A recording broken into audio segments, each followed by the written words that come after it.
Hey Soapy friends, Kendra here. Thanks for joining me. This is another embed tutorial, but the fun part of this embed is that we made the silicone mold for the little frogs that we're embedding on our soap. All of those details are in the silicone mold making class. I linked that below. Now this video is a little bit sporadic because this was a recording of the overhead shot during a members exclusive soapy chat. So we were having all sorts of giggly fun talking about all sorts of wonderful soapy things while we made this soap.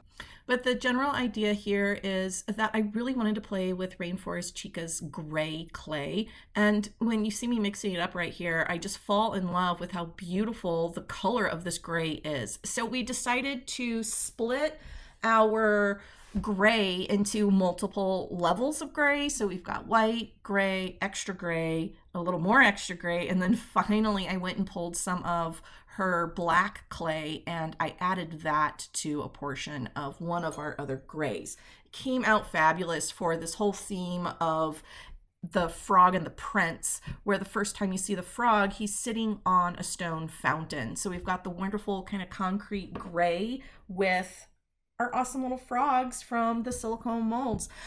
For the swirl design, I really went with let's just have fun. I poured a lighter color of the gray down as the base and then just drop swirled throughout, having as much fun as I could. I started off high, then I went down low for the second pour, and then I drizzled some of that white or uncolored but amplified with a little bit of the kaolin clay over the top to let that kind of break down into the top of the drop swirls, and then finally putting the remaining batter on top for a nice little chopstick swirl top design.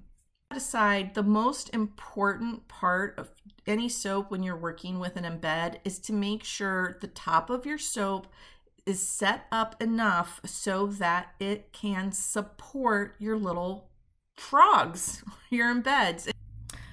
For this soap, we did let it set up for about 10 minutes before I started placing the little frog embeds on top of the soap.